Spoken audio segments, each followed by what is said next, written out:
మాట్లాడుతూ మన ఆత్మీయ జీవితాన్ని సరిచేస్తూ మనం ఎక్కడ పడిపోయామో, ఎక్కడ పతనం అయిపోయామో, ఆత్మీయంగా ఎక్కడ దిగజారిపోయామో వాక్యపు వెలుగులో అవన్నీ వాక్యం నుంచి ఆయన మనకి చూపిస్తూ, మనల్ని సరిచేస్తూ, హెచ్చరిస్తూ, మనల్ని ప్రేమిస్తూ, హక్కుని చేర్చుకుంటూ ఆయన 20 దినాలు మనతో మాట్లాడుతూ వచ్చాడు.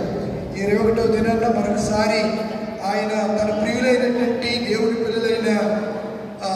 పిల్లలైనటువంటి మనందరితో ఆయన మరొకసారి మాట్లాడడానికి ఇష్టపడుతున్నాడు. 21వ రోజు సిలువ సువార్త ధ్యాన కూడికలు ఏర్పాటు చేసినటువంటి నల్లి యేసేపు గారు, మేరీ గారు, కీర్తన గారు, నల్లి యేసుపద గారు, సంగీపతి గారు, సూర్యకుమారి గారు, మౌనిక గారు వారి కుమార్తె, అలాగే కార్తీక్ గారు వారి కుమారుడు, ఈ ఇరువురు కుటుంబాలు ఈ ప్రశస్త రాత్రి వేళ 21వ రోజు సిలువ సువార్త ధ్యాన కూడికను మందిరంలో ఏర్పాటు చేసినటువంటి కుటుంబానికి కూడా ప్రత్యేక వందనాలు. చేరి కూడి దేవుడి వాక్యానికి వినటానికి ఆసక్తులై ఎదురు చూస్తున్న మీ అందరికీ కూడా హృదయపూర్వక మనపూర్వకమైనటువంటి వందనాలు, ప్రేమ వందనాలు మీ అందరికీ తెలియజేస్తున్నాను. మంచిది ప్రియులారా, నేను మధ్యాహ్నం 1 గంటకి పాస్టర్ గారి దగ్గరికి వెళ్ళి ఒక 10 నిమిషాలు ఆయనతో స్పెండ్ చేసి రావడానికి గ్రూప్ చూపించారు. పొద్దుట నేను సరిగ్గా క్లాస్లో ఉన్నాను, పిల్లలకు పాఠం చెప్తున్న సమయంలో మోజెస్, జాకోబ్ ఇద్దరు కూడా ఫోన్ చేసి అయ్యగారు ఇలాగా పాస్టర్ గారికి రాత్రి స్ట్రోక్ వచ్చిందంట అని చెప్పారు. ఆయన ముందుగానే మధ్యాహ్నం వెళ్ళారు, వెళ్ళి చూపించుకుని మరలా వచ్చేసి పాఠాన్ని ముగించుకుని మరలా వెళ్ళి అడ్మిట్ అయ్యారు. బాగానే ఉన్నారు, ఇబ్బంది ఏం లేదు.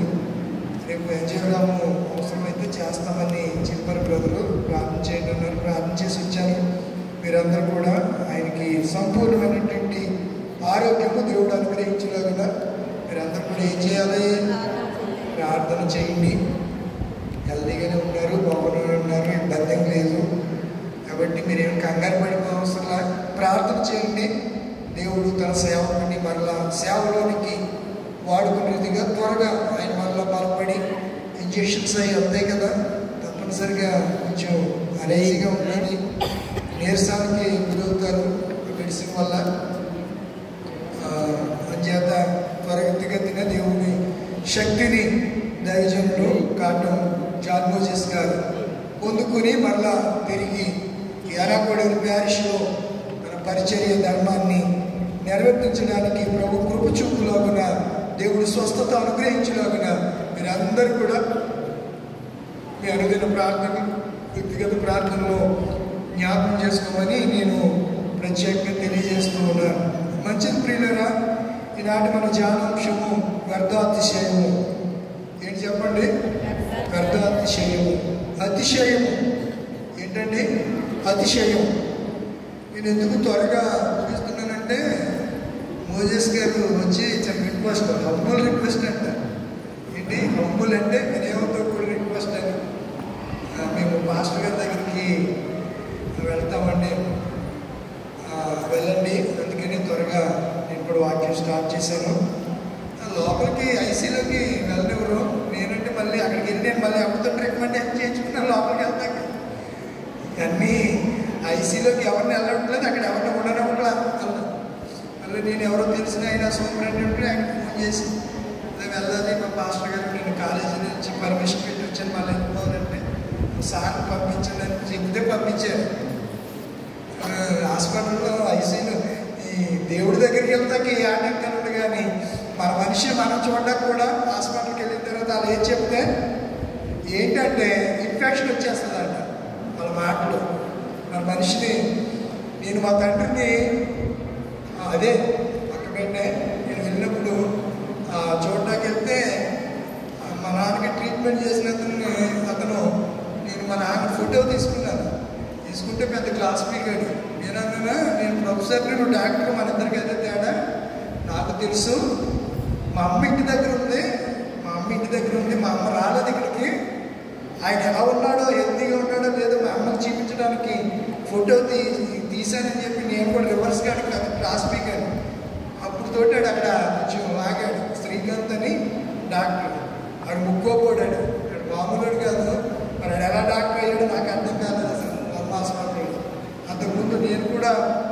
హాస్పిటల్ అంతకుముందు స్టంట్ వేయించుకున్నాను. అప్పుడు రవి గుజ్జు అని ఒక డాక్టర్ ఉండేవాడు. రవి గుజ్జు పక్కగా ఉంటాడు. ఇప్పుడు ఆయన రవి గుజ్జు హాస్పిటల్లోనే పెట్టేసుకున్నాడు. ఆయన చాలా మంచి ట్రీట్మెంట్. తర్వాత ఒక ఆయన ఉండేవాడు, ఆయన పేరు బాలాజీ ఏదో సంథింగ్ పేరు పుట్టిగా ఉండేవాడు. ఆయన కూడా మంచి చాలా బాగా ట్రీట్మెంట్ చేశారు. ఇప్పుడు పరిస్థితులు మా నాన్న పెట్టాను కదా, చూశాను. అప్పుడు పరిస్థితులు వేరుగా ఉన్నాయి. ఇప్పుడు హాస్పిటల్ పరిస్థితులు చాలా జాగ్రత్తగా. హాస్పిటల్కి వెళ్ళామంటే ఈ బాధ కన్నా ఆ బాధ ఎక్కువైపోతుంది. అలా ఉన్నాయి హాస్పిటల్ పరిస్థితి. అయితే యేసుప్రభు అంటాడు, మీ అందరికీ నేను ఏ వైద్యుడిని? పరమ వైద్యుడిని. మన యేసుప్రభు వారు ఆయన ఒక మాట సెలవిస్తే స్వస్థత కలిగితే అంత మాత్రం చేత ట్రీట్మెంట్ పొందొద్దని నేను ఎప్పుడు చెప్పను. ఆ ట్రీట్మెంట్ పొందడానికి డాక్టర్లకి జ్ఞానం ఇచ్చింది ఎవరు? ఇప్పుడు వైద్య శాస్త్రాన్ని చదవడానికి జ్ఞానం ఇచ్చింది ఎవరు? దేవుడు. అంటే వారి ద్వారా కూడా ఈయనకి జరిగిన మనం ఎవరు స్తుతించాలి? కలిగి ఉన్నది ఏది ఆయన లేకుండా కలగలేదు. మనం పొందుకున్న ప్రతి దానిని బట్టి మనం దేవుడిని స్తుతించాలి. కొంతమంది వస్తున్న మినిస్ట్రీ వాళ్ళు ఉంటారు, వాళ్ళు మెడిసిన్ వేసుకున్నారు. విశ్వాసం, నేను విశ్వాసాన్ని తప్పు పట్టట్లా, విశ్వాసాన్ని నేనేమి శంకించట్లా. విశ్వాసం నీకు అంత ఫెయిత్ ఉంటే, అంత బిలీవ్ కలిగి ఉంటే మంచిదే. విశ్వాసం ద్వారా గొప్ప కార్యాలు జరిగితే దేవుడు చేస్తాడు. అన్నంత మాత్రం చేత మెడిసిన్ వేసుకోవద్దని యేసు ప్రభు వారు ఎక్కడా చెప్పలేదు. దీనికి ఉదాహరణ హిజ్కియాకి మరణకరమైన రోగం వస్తే ఒక మందుని చూసించాడు దేవుడే. ఏం చెప్పాడు? యెషయా నువ్వు వెళ్ళి హిజ్కియాకి ఇలా చెప్పు, నీ ఆయుష్ పొడిగించాను, అంచూరపు ముద్ద చేసి దాన్ని పుండి మీద వేసి కట్టమను, తెల్లారికి అది ఏమవుతుంది? బరస్ట్ అవుతుంది అని చెప్పాడు. అలాగే జరిగింది. ఎవరికి? హిజ్కియాకి 15 సంవత్సరాలు ఆయుష్ పొందుకోగలిగాడు. బైబిల్లో నల్ల జీలకర్రని, తెల్ల జీలకర్రని ఎన్నో వైద్యానికి ఆయుర్వేదికి సంబంధించిన మెడిసిన్స్ ఎన్నో ఉన్నాయి. ఒక విషయం చెప్పనా, పిల్లలు గర్భం ఉడికిపోతే రూబేను పొలంలోకి వెళ్ళి పుత్రదాతృత్వ వృక్ష ఫలాలు పట్టుకుని వస్తుంటే రాహేలు ఏమని తెలుసా? నాకు కొన్ని ఇవ్వరా కొడుక, నాకు కొన్ని ఇవ్వి అని అడిగితే ఈలోపు లేయమ్మ పరిగెత్తుకుని వచ్చి, మా ఆయన తీసుకున్నావు సరిపోదంటే, శంకినిదానా ఇంకా నీకు ఇంకా బుద్ధి రాలేదా? నేను ముందు చేసుకున్నది ఎవరు? నన్ను. మా ఆయన యాకోబు నన్నే ముందు చేసుకున్నాడు. నీ ప్రేమలో పడి నువ్వు కావాలని ఇంకో 14 సంవత్సరాలు 14 సంవత్సరాలు కొలువు చేసి నిన్ను చేసుకున్నాడు. ఇంకా నీకు ఇంకా సరిపోదా అని చెప్పి ఆమె వేరేగా రియాక్ట్ అయింది. దాని కోణంలోకి నేను వెళ్ళట్లా. ఆ సందర్భంలో గర్భం ఉడికిపోయినట్టు లేయ ఆ పుత్రదాతృత్వ ఫలాలు తింటే మరలా ఆమె గర్భం ఏమైపోయింది? ఆమెకి మరలా పీరియడ్స్ ప్రారంభించబడ్డాయి. పీరియడ్స్ ఆగిపోయినటువంటి లేయకి మరలా పీరియడ్స్ ప్రారంభించబడి ఆమె మరలా 4 కుమారులకి అందరు. ఎవరు తెలుసా? ఈ హిస్టరీ తెలియదు మీకు. బైబిల్ చదివితే కదా, బైబిల్లో ఉన్నది అది. అమ్మా రమ్య ఉందా లేదా? అంటే నేను ఎందుకు విషయాలు చెప్పానంటే, విశ్వాసం గొప్పదే, విశ్వాసాన్ని ఎవరు శంకించడానికి వీల్లేదు. కానీ దేవుడు చెప్పాడు మెడిసిన్ వాడమని, వాడొద్దని ఆయన ఎక్కడా సజెషన్ చేయలేదు, ఎక్కడా చేయలే. కనుక మనం ఏం వాడచ్చు? సెపరేటర్లా మెడిసిన్ వాడచ్చు. మెడిసిన్ వేసుకునేటప్పుడు కూడా ప్రార్థన చేసుకుని వేసుకోండి. ఏం చేసుకుని వేసుకోవాలి? ప్రార్థన చేసుకుని వేస్తే స్వస్థత శీఘ్రంగా మీకు కలుగురుగా. ఆమె నమ్మిన వాళ్ళందరూ ఒకసారి గట్టిగా ఆమె చెప్పండి. ఆమె దేవునికి ప్రత్యేకమైన వందనాలు మరొకసారి తెలియజేస్తున్నాను. ఈరోజు మన అంశం, మన ధ్యానాంశం ఏంటి? వ్యర్థ అతిశయము. అతిశయము. కొంతమంది ఓరకనే అతిశయం పడుతూ ఉంటారు, ఎగిరెగిరి పట్టమంటారు. దాన్ని అన్నీ ఉన్న ఆకంట రాదా? అన్నీ ఉన్న ఆకు అణిగి వరకు ఉంటుందంట. ఏమీ లేని ఆకు ఇస్తే ఏం చెప్తుందంట? ఎగిరెగిరి పడు. కొంతమంది జీవితాలు ఇలాగే ఉంటాయి. నేను ఒక కథ చెప్పి కూడా మీకు వచ్చిన స్టార్టింగ్లో, గంగరాజు వాడు వాయినాడు ఒక అమ్మాయిని లైన్లో పెట్టడానికి అన్నాడంట, నట్టింట్లో నుయ్యి ఉంది, అద్దాల మేడ ఉంది, నట్టింట్లో నీళ్లు చూడడానికి నత్తకుల్లా సేద ఉంది అని చెప్పి గంగరాజు మాయ మాటలని చెప్తే దానికేం తెలిసి పిచ్చిది ప్రేమ పేరులో పడిపోయి నిజమే కోమాసారి గంగరాజు చేసుకుని ఇంటికి వస్తే అక్కడ నట్టింట్లో నుయ్యలేదు, అద్దాల మేడ లేదు, కళ్ళు బౌలు కౌరులు సొల్లు కౌరులు అని చెప్పి పడేశాడు ట్రాప్లో. ఎందులో పడేశాడు? ట్రాప్లో. ఎవరి ట్రాప్లో పడకండి, దేవుడి ట్రాప్లో పడండి. ఆయన ప్రేమించే దేవుడు, గొప్ప దేవుడు. ఆయన మోసం చేసే మోసకారి కాడు ఆయన. గొప్ప దేవుడు, మనం ప్రేమిస్తున్న దేవుడు, సిలువలో మన కొరకు ప్రాణం పెట్టినటువంటి దేవుడు. ఈ 109వ కీర్తన యోధా గురించి రాశాడని కామెంటరీలు చాలా పుస్తకాల్లో నేను చదివాను. దావీదే రచించాడు. శత్రువులకు వ్యతిరేకంగా శాపాలు రాసినటువంటి కీర్తనలో ఈ 109వ కీర్తన ఏమంటాడు? వాడు ఉద్యోగము, వేడొకడు, వాడి పెళ్ళం విధవరాలుగా చదివారు కదండి, ఇలా చదవలేదా? ఇలా శాపాలు అన్నీ కూడా అక్కడ మెన్షన్ చేయబడి ఉన్నాయి.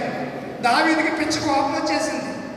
దావీదుకి తన పగవారిని చూసి కోపపడుతున్నాడు, లోపల మదన పడిపోతున్నాడు. ఏమిటి పరిస్థితి? నేను ఇంత భక్తిగా ఉన్నాను, ఏంటి పరిస్థితి అని దావీదు మదన పడుతున్నటువంటి పరిస్థితిలో, గాబరా పడుతున్నటువంటి పరిస్థితిలో అర్థం కాక ఈ మాటలన్నీ పలికాడని చరిత్రకారులు కామెంటరీ రాసేవారు చెప్తూ ఉన్నారు. ఈ కీర్తనలో 16 నుంచి 19 వచనాల్లో యూదా యొక్క నమ్మక ద్రోహాన్ని గురించి కూడా దావీదు ముందుగానే ప్రవచించాడు. ఎక్కడి నుంచి? 6 నుంచి 19 వరకు. ఇప్పుడు 6 వచనం చదవండి. వాని మీద భక్తిహీనుని అధికారిగా ఉంచుము. ఇప్పుడు వాడు ఆ ముక్కు పుచ్చుకున్న వెంటనే బయటికి వెళ్ళాడు. అది రాత్రి వేళ అపవాది ఎవరిలోకి వచ్చాడు? యోధాలోనికి వచ్చాడు. యోహాను సువార్త 13వ అధ్యాయము 39వ వచనమో 29వ వచనంలో ఆ మాట చదవవసరం లేక గతంలో చెప్పిన రెఫరెన్స్లు ఇవన్నీ నోట్ చేసుకుంటే ఇంటికి వెళ్ళిన తర్వాత చదువుకోవడానికి అవకాశం ఉండాలి. కనుక ఆ 6 నుంచి 9 వచనం వరకునంట ఆ వచనాల్లో యూదా యొక్క నమ్మక ద్రోహాన్ని సూచించబడుతున్నట్లుగా పండితులు, బైబిల్ కామెంటరీ రాసినటువంటి వారు వ్యాఖ్యానం. అసలు ఇది యూదా ఇస్కరియోతు కీర్తన అని కొంతమంది భక్తుల అభిప్రాయం. ఈ కీర్తన ఇస్కరియోతు యూదా గురించే దావీదు నోట దేవుడు ముందుగా పలికించాడని చెప్పి చరిత్రకారుల అభిప్రాయం, భక్తుల యొక్క అభిప్రాయం అని భక్తులు రాశారు. కనుక నా ప్రియమైనటువంటి దేవుని పిల్లల దైవ జనాంగమ, ఈరోజు మన అంశం ఏంటి చెప్పండి? వ్యర్థ అతిశయం, గర్వించడం, లేని దానిని ఏదో తాను ఒక గొప్పవాడిని. చాలా మంది ఎదో బిల్డప్ అంటూ ఉంటారు. దాన్ని ఏమంటారు? బిల్డప్ అంటారు. ఏదో బిల్డప్ ఏమీ ఉండదు. ఏదో చెప్తూ ఉంటాడు, ఏదో చెప్తూ ఉంటారు. అసలు వదలాలా కానీ ఈరోజు సెల్ఫీ గురించి, ఎస్పీ గురించి అసలు చెప్పవసరం లేదు. ఎవడో డబ్బాలో రాళ్ళు ఆడేసుకుని కిలకిల. ఇది వరకు శ్రమకాల ప్రార్థనలో ఏముండే చెప్పండి? ఏమండి? గిలగచ్చకాయలు, కంజిరి, డ్రమ్ము. మా ఊర్లో అయితే బోర ఉండేది. బోర ఇలా రేకు బోర ఒకటి ఉండేది. మైకులు ఉండేవి కాదు కదా. ఈ ప్రసంగం ఇప్పుడు అయితే మైకులో చేస్తాం. అప్పుడు ఎందులో చేసేవారు? బోర్లోనే చేసేవారు. ఎందులో చేసేవారు? మీరు ఎప్పుడైనా శంఖనాదం విన్నారా? శంఖనాదం వినలేదా? వినలేదా? శాంతకుమార్ గారు వినలేదని తలకుంటుంది. మరి నేను ఏం చెప్పను? ఇది వరకు రాత్రుల్లో ఏమనేవారు? జంగమాళ్ళు అనేవారు. ఆడు అంట కూతురు కుక్కలు. అందుకని వారు జంగమోడు వస్తానంటే ఏం మరుగు అంట. నిజమే. మరి ఆడు కుక్కలకి ఏం పెట్టేవాడు ఏంటో. సామాన్యుడు వస్తుంటే మురిగంతా మేలు పడిపోతున్నాయి. నేను ఈ దారి అంటే వస్తే ఆ ఫ్యాక్టరీ దగ్గర ఎన్ని కుక్కలు. ఒక కుక్క కూడా మొన్న ఈదులు ఇక్కడ దాకా తోలుకొచ్చేసింది. కుక్క అంటే నాకు వల్లమాల భయం. కుక్క అంటే చాలా భయం. అది కరిసిందంటే ఇంజక్షన్లు చేయించుకోవాలి, ఏమీ తింటకూడదు. ఆ వెళ్ళాక ఏమీ తింట కట్టు పచ్చి చేయాలి. కాబులు వచ్చినట్టు కూడా చేయడు, అంత పచ్చి చేయాలి. కుక్క కరిగితే ఆ కుక్కల్ని కొంతమంది మీద ఎక్కించుకోవటాలు, ఆ కుక్కల్ని ముద్రెప్పుకోవటాలు. చాలామంది అంటే జంతు ప్రేమికులు అంటే వాళ్ళని ఒకవేళ దాని గురించి మనం అంటే అసలు కుక్కకున్న విశ్వాసం మనిషికి ఎక్కడ ఉందండి? ఏమంటారు? కుక్కకున్న విశ్వాసం మీకు కుక్క గురించి తెలియదు. కుక్క గురించి నాకు తెలియకపోవడం ఏంటి? కుక్క గురించి ఒక పుస్తకమే చదివేసాను నేను. ఒకసారి విష్ణు కాలేజీలో ప్రసంగం చెప్పడానికి వెళ్తే నర్సింగ్ డే, అసలు నర్సింగ్ డే ఎలా పుట్టింది ఏంటని చదివేసి మరి వెళ్ళిపోయి చెప్పాను నాకు. నేను అంత పిచ్చివండి. ఏదన్నా ఒక అంశం గురించి మాట్లాడాలంటే తప్పనిసరిగా ఐ విల్ ప్రిపేర్ అయ్యి వెళ్తాను, అవగాహన కలిగి వెళ్తాను. అక్కడికి వెళ్ళిన తర్వాత అసలు నర్సు అంటే ఏంటి, నర్సుని ఎలా సన్మానించాలి, సిస్టర్స్ అంటే ఏంటి విషయాలని నాకు చెప్తేనే కానీ అర్థం కాదు. వాళ్ళంటే నర్సు అంటే నర్సు అనుకుంటారు అంతే. నర్సు అంటే నర్సు అనుకుంటారు. లోతులోనికి డెప్త్లోనికి వెళ్ళి ఆలోచించే సంప్రదాయం కానీ పరిస్థితులు కానీ మనకి ఎక్కడిదంటే అంత తీరిక. బిజీ షెడ్యూల్ దీన్ని కానించి సెల్ ఫోన్ చేతిలో ఉండాలి, స్క్రోలింగ్ చేస్తూ ఉండాలి, బ్రేకింగ్ న్యూస్ వింటూ ఉండాలి, జోకులు వింటూ ఉండాలి, కామెంట్ పెడతా ఉండాలి. మనకి ఇష్టం వచ్చింది ఈరోజు ఇష్టమైన మూవీ వస్తే మూవీ చూడాలి. ఒకటేంటంటే ఈ స్మార్ట్ ఫోన్ వచ్చిన తర్వాత అసలు సమాజం ఆడవాళ్ళు మరియు దారుణంగా పాడైపోయారు. ఏం పని లేదు ఈ ఆడవాళ్ళకి, మరి అసలు ఏం పని లేదు. ఫోను టీవీ వరకు టీవీల మీద ఉండేవారు. ఇప్పుడు ఎవరు చేతిలో చూడండి ఏంటో బిజీ. ఎవరు చేతిలో చూసినా పక్కోని పట్టించుకోలేంత బిజీ ఈ స్మార్ట్ ఫోన్ మనిషికి కలిగించేసిందన్నమాట. ఇది పెద్ద దెయ్యం. ఇందులోకి వెళ్తే ఇంకా బయటకు రావటం ఉండదు, మునిగిపోవడమే. మునిగిపోతే ఏమవుతుంది? నీటిలో మునిగిపోతే ఏమవుతుంది? మునిగి చస్తాడంతే, ఇంక చచ్చిపోవడమే. నేను మొన్న కాలేజీలో చెప్తే ఉన్నాను, పబ్జి గేమ్లో బాగా ఎడిక్ట్ అయిపోయి ఆడతా వెళ్ళిపోయి బిల్డింగ్ పెంచి నడుచుకుంటా ఆడేసుకుంటా ఎండ అయిపోయింది కూడా తెలియకోకుండా ఎందుకు దూకాడు, తలపగిలి చచ్చిపోయాడు. అంత పిచ్చమాట. గేమ్స్, వీడియో గేమ్స్లో తేలి మునిగిపోతున్నారు యువత. ప్రియమైన దేవుని పిల్లలను ఒకసారి ఆలోచించేయండి. అలా ఫోన్లు చూస్తుంటే ఫోన్లు లేకుండా 2 అడైంది, కాలు చేతులు కట్టండి, మంచాలు కట్టండి. అలాంటి అసలు ఉపేక్షించద్దు. వాడి వల్ల తర్వాత కన్న కడుపుకి ఏం కలుగుతుంది? షాక్ కలుగుతుంది, కడుపు కోత మిగులుతుంది. వాడు ఆ గేమ్లో పడిపోయి పిల్లలకు కూడా ఈ తల్లిలో ఏం చేస్తారు తెలుసా? పిల్లలకు ఫోన్ ఇచ్చేస్తారండి. ఫోన్ ఏం కూడా నొక్కేసి ఫోన్ చేసేస్తున్నారు. అసలు ఎలా తయారైందో అర్థం కాదు. ఇలా చెప్తే అతిశయంగా మాట్లాడతారు పిల్లలు. బాగోడండి చిన్నపిల్ల కానీ అవి ఫోను ఇది అతిశయం. ఇదే అతిశయం అంటే, పెద్ద అతిశయం అంటే ఇదే. ఏమ్మా అడిగి ఎందుకు ఇచ్చాం? లేదండి బాగా చూస్తాడండి. అది ప్యాటర్న్ కూడా ఓపెన్ చేయడండి. నువ్వు రోజు ఏం చేస్తున్నాడు చూసినప్పుడు వాడు ప్యాటర్న్ ఓపెన్ చేయడం. నువ్వేం పెట్టావో అంకుల్ నొక్కేస్తాడు ఆటోమేటిక్గా, వాడికి వచ్చేస్తుంది. ఆడి గురించి నువ్వు గొప్పగా అతిశయం. జ్యోతిర్మయుడా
ప్రభుని బట్టి ఉండాలి.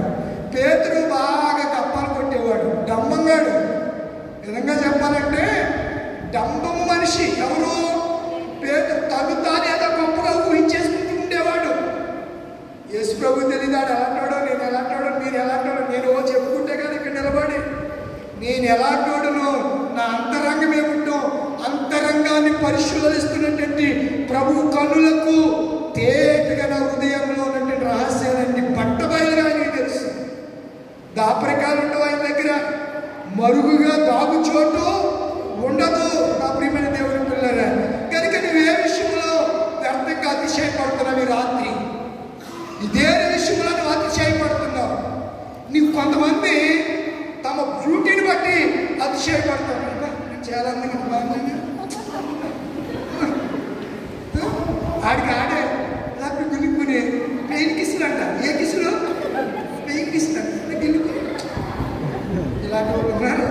అతిశయం.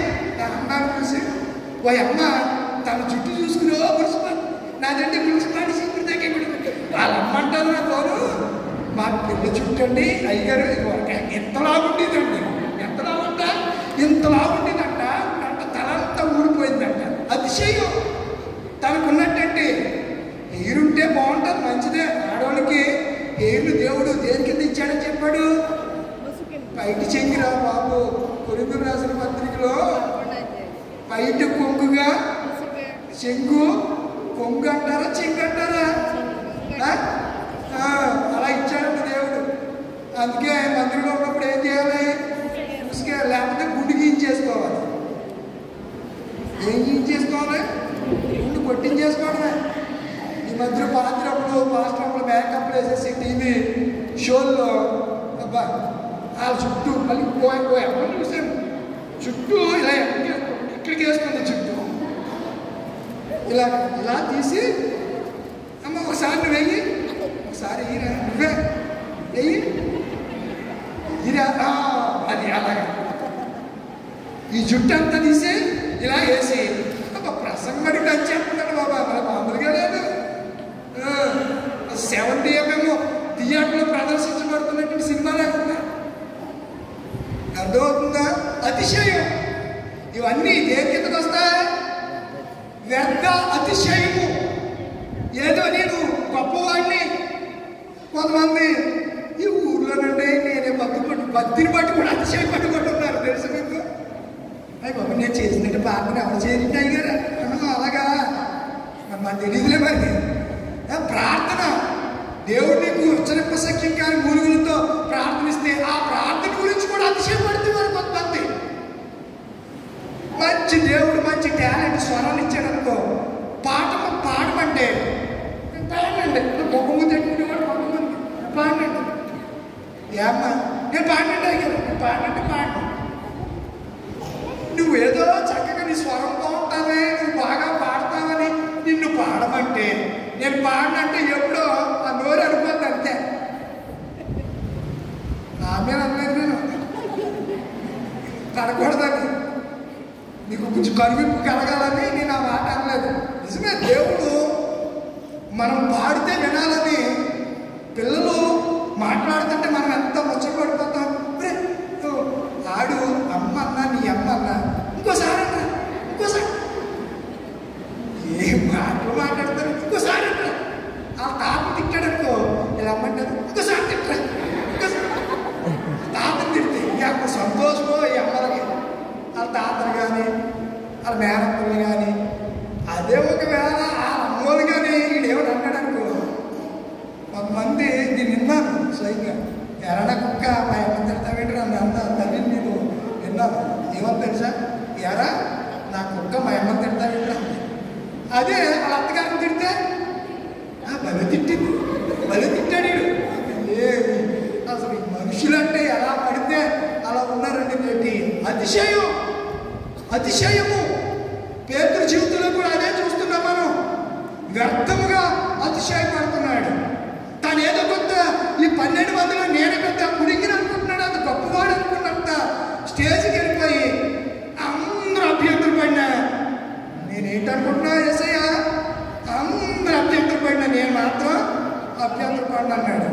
ఎన్నిసార్లు మొక్కాడు? ఎలా సువార్త పాఠం అదే. ఎన్నిసార్లు మొక్కాడు? 3 సార్లు. చిన్న పిల్ల అడిగితే కూడా సమాధానం చెప్పలేనటువంటి దౌర్భాగ్య స్థితిలోకి వెళ్ళిపోయాడు. ఒకప్పుడు ఎంత గొప్పగా అతిశయపడ్డాడండి. నీ కొరకు చావనైనా అన్నాడా? డైలాగులు అన్నాడా?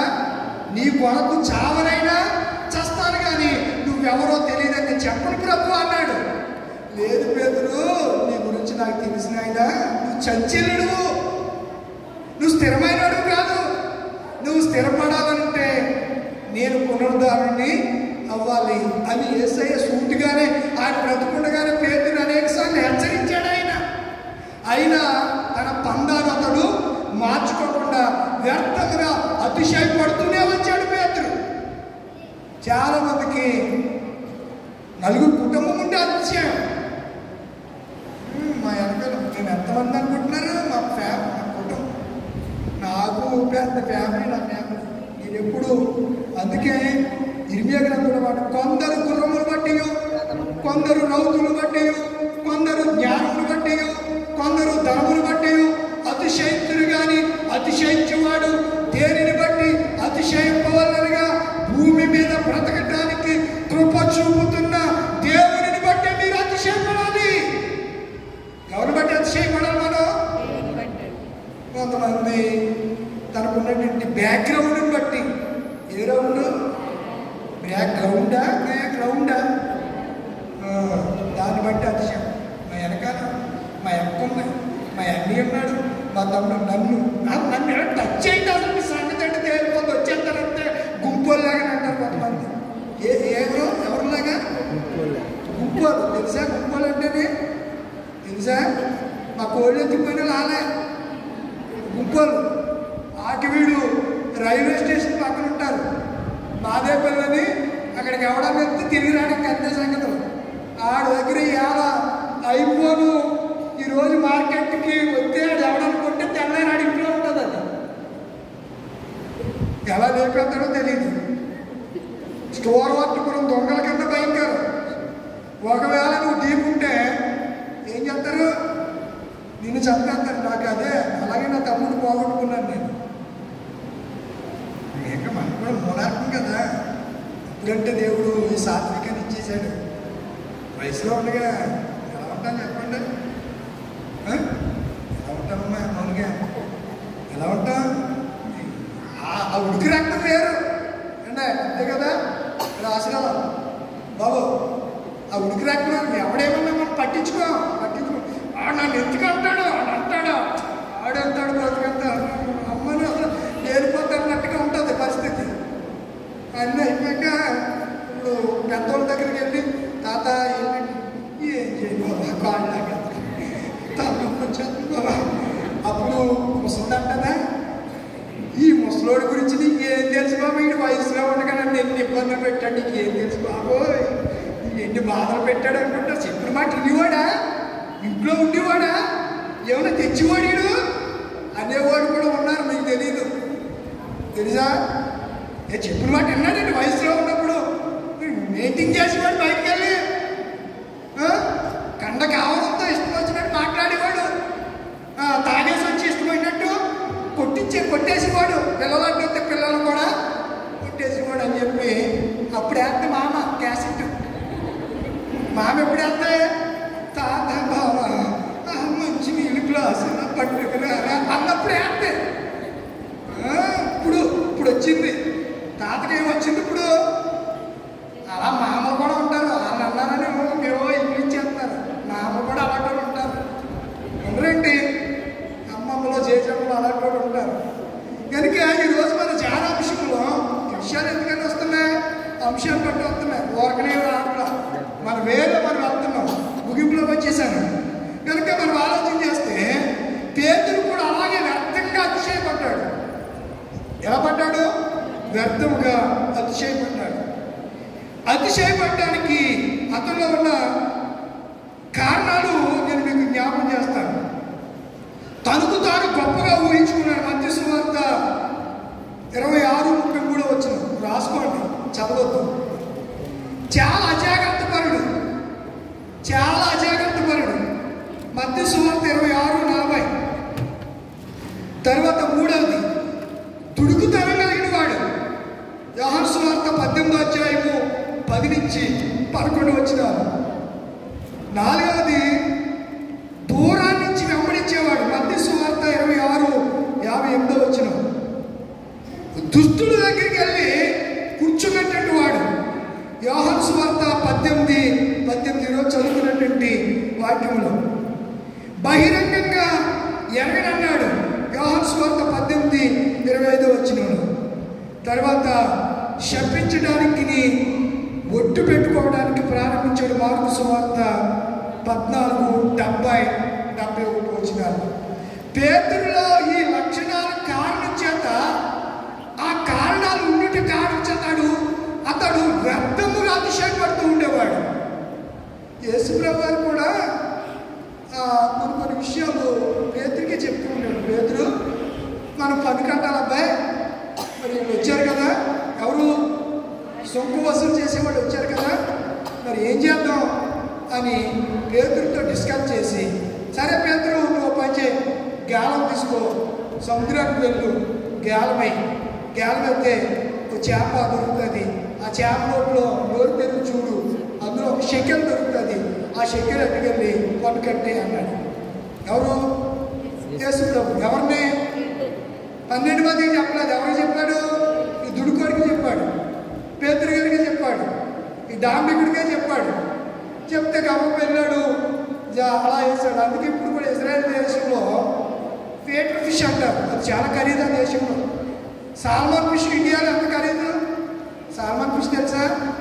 తెలియదు మీకు. సాల్మన్ ఫిష్, ఆ చేపలో ఒమేగా యాసిడ్స్ అన్నీ అందులో పుష్కలంగా ఉంటాయి. అది తింటే, ఆ చేప తింటే కడుపు జబ్బు ఉండదు. ఏ జబ్బు ఉండదు. అందుకని బాగా రేటు విలువగా దొరక ఎక్కువ. న్యూజిలాండ్లో ఎక్కువగా ఆ చేపలు, అక్కడ న్యూజిలాండ్ దేశంలో ఎక్కువగా దొరుకుతూ ఉంటాయి. అన్ని చోట్ల దొరకవు. సీ ఫుడ్స్ వచ్చినా బాగా ఖరీదు, కేజీ 2000-3000 ఉంటుంది. మనకు కొనుక్కుంటే ఏం భోజనం అంటూ తినకండి, కానీ అలాంటి తినకండి. ఇంటిలా అలాంటిని ఏం తక్కువ చేసి మాట్లాడట్లేదు, హైలైట్ చేసే మాట్లాడుతున్నాను. కేజీ 3000 ఉంటుంది. ఎక్కడ తింటాం? 8 ముక్కలు వచ్చేస్తే కేజీకి సపరేట్లా 8 ముక్కలతో అవుతుందండి. మా దగ్గర 5-6 ముక్కలు వస్తాయి కేజీకి. మరి కొంచెం సన్నమే అయితే కొంచెం ఎక్కువ కొట్టుకోవచ్చు, లేకపోతే కొంచెం దలసరిగా, ఒక అమ్ములు దలసరి కొట్టాలంటే 5-6 కన్నా మించి రాదు. అది చాలా రేటు. అలాగే ఇప్పుడు ఇజ్రాయెల్ దేశంలో మీరు ఇంటికి వెళ్ళిన తర్వాత ఒకసారి గూగుల్లోకి వెళ్ళి ఫేటర్ ఫిష్, అక్కడ ఇజ్రాయెల్ దేశంలో దాని వ్యాలీ అంటే ఒకసారి కొట్టి చూడండి. చాలా వాల్యుబుల్ చేప అది, ఫేటర్ ఫిష్ అంటారు. ఎందుకనే పేరు పెట్టారు దానికి? పేతురు గేలం వేసి వస్తే పైకి వచ్చింది కాబట్టి దాన్ని పేతురు చేప అని పేరు పెట్టారు. ఇంగ్లీష్లో పేతురు, ఇంగ్లీష్లో ఏమంటాం? పీటర్ అంటాం. అందుకని దానికి ఆ పేరు పెట్టారు. అర్థమవుతుందా? కనుక ఈ అతిశయపరుడు ఈ 7 లక్షణాలను బట్టి అతిశయపడి ఏమైపోయాడు చెప్పండి? ఏమైపోయాడు? యేసును ఎరగనని బొంకే స్థాయికి వెళ్ళిపోయాడు. వెళ్ళిపోవటం కాదు, బొంకాడు. వెళ్ళిపోవటం కాదు, బొంకాడు. ఎన్నిసార్లు? ఒక్కసారి కాదండి, 3 times. ఆయన ఎవరో నాకు, ఎన్నాళ్ళు నీవు యేసయ్యను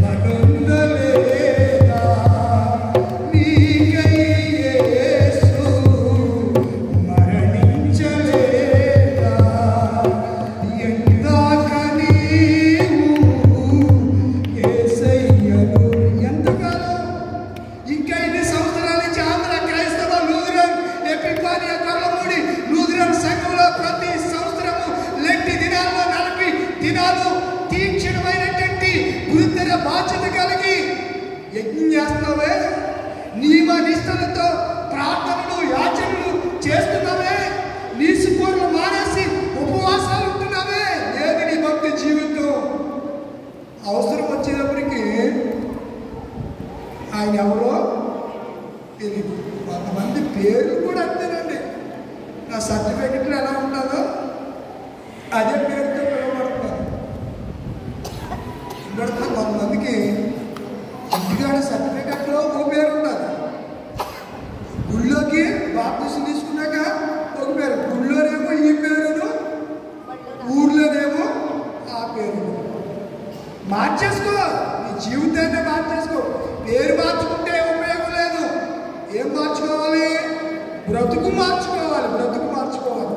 పేతురు బ్రతుకు సర్వసత్యంలోనికి ఎప్పుడు నడిపించింది పడిందంటే, యేసు ప్రభు వారు అతని వైపు చూడగానే అతడు పశ్చాత్తాపపడి గోరున కన్నీరు మున్నీరుగా విలపించి పశ్చాత్తాపపడ్డాడు, క్షమాపణ పొందుకున్నాడు. సంఘ స్థాపనలో ప్రథముడిగా నిలబడ్డాడు, ప్రథమ అపోస్తలుడిగా అతడు నిలబడ్డాడు. ఎవరు చెప్పండి? శిష్యుడైనటువంటి పేతురు. యేసు కొరకు మనం ఎలా నిలబడగలుగుతున్నాం? ఎంత అతిశయపడుతున్నామేమో ఈ రాత్రి ఒకసారి జ్ఞాపం చేసుకుందాం. ఒకటి రెండు రిఫరెన్స్ జ్ఞాపం చేస్తాము, చదవసలా. కొరింథీయులకు రాసిన మొదటి పత్రిక 1వ అధ్యాయము 31వ వచనంలో అతిశయించువాడు ప్రభువునందే అతిశయింపవలనే మాటలు అక్కడ మనం చూస్తూ ఉంటాం. గలతీయులకు యాకోబు రాసిన పత్రిక 4:16లో మీరు మీ డంబముల యందు అతిశయపడుతున్నారు, ఇట్టి అతిశయమంతయు చెడ్డది. ఇట్టి అతిశయమంతా ఎలాంటి చెప్పండి? డంబముల విషయంలో మీరు అతిశయ పడుతూ ఉన్నారు అనే మాటను మనం అక్కడ చూస్తూ ఉన్నాం. కీర్తన గ్రంథం 42:7లో నీతిమంతులు యెహోవాను బట్టి అతిశయపడతారట. ఎవరు? నీతిమంతులు. ఇర్మియా 9:24 ఇంత కోట్ చేశాను ఆ రిఫరెన్స్. కనుక నా ప్రియమైన దేవుని పిల్లలారా, ఫిలిప్పీయులకు రాసినటువంటి పత్రిక 3వ అధ్యాయము 19వ వచనంలో వారు తాము సిగ్గుపడవలసిన సంగతుల యందు అతిశయపడతారనే మాట అక్కడ వ్రాయబడింది.